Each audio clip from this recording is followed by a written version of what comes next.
Halo teman-teman, apa kabar kalian semua? Saya berharap kita semua dalam keadaan sehat-sehat selalu. Akhir-akhir ini kita sering mendengar bahwa ada beberapa orang yang memilih jalan kematian daripada menjalani kehidupan ini.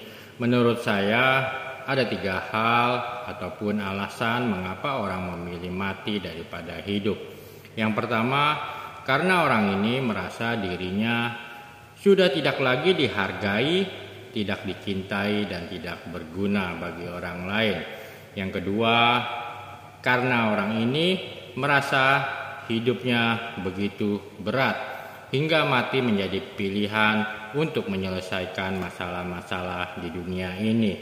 Dan yang terakhir ataupun yang ketiga, ada orang-orang yang memilih mati dengan cara-cara tertentu karena dijanjikan akan mendapat kehidupan yang lebih mulia. Pada perjumpaan kali ini kita akan belajar dari Rasul Paulus tentang yang namanya kematian. Disebutkan oleh Rasul Paulus, mati adalah keuntungan. Meskipun pilihan mati atau hidup ada di tangan Rasul Paulus, tetapi Rasul Paulus memilih untuk menjalani kehidupan ini dengan sebaik-baiknya. Filipi 1 ayat 21 sampai dengan 22.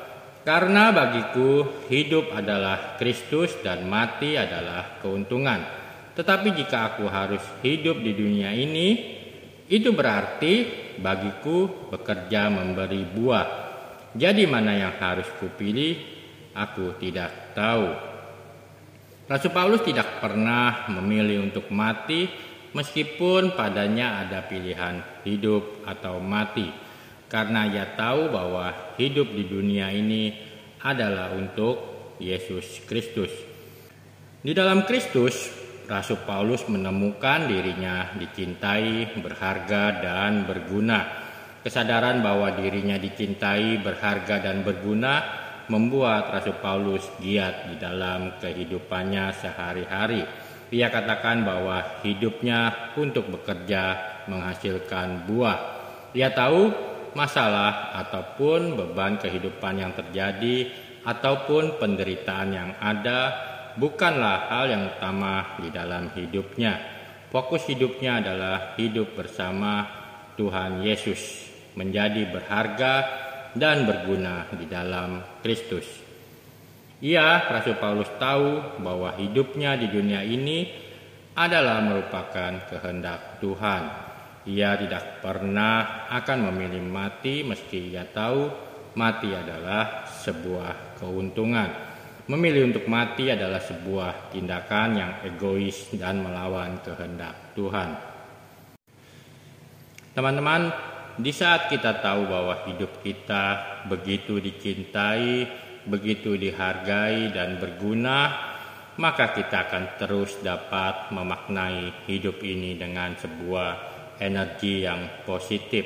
Kita akan hidup seperti Rasul Paulus yang selalu bersemangat di dalam Tuhan Yesus. Masalah ataupun beban hidup, bahkan penderitaan di dunia ini mungkin memang ada dan terjadi pada kita semua. Tetapi masalah atau beban hidup itu bukanlah yang utama dari kehidupan kita.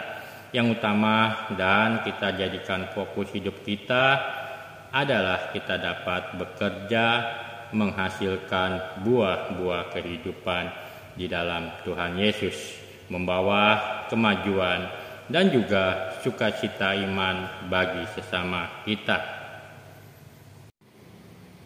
Teman-teman, dimanapun kalian berada atau bagaimanapun keberadaan kita, yakinlah bahwa diri kita semuanya begitu berharga, begitu dicintai dan berguna di hadapan Tuhan.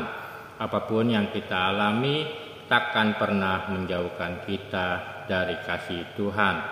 Maka jika mati adalah keuntungan, pastinya kita akan lebih lagi menjalani kehidupan ini dengan sebaik-baiknya, bekerja untuk menghasilkan buah-buah kehidupan di dalam Tuhan Yesus, yang pada akhirnya akan membawa kita pada perjumpaan dengan Tuhan Yesus dan kita akan tinggal bersama-sama dengan Tuhan pada saat kematian itu tiba. Semoga kita selalu giat bekerja menghasilkan buah-buah kehidupan bagi keluarga kita, bagi lingkungan kita, dan juga bagi orang banyak. Tetap setia, tetap semangat, Piatlu jadilah terang.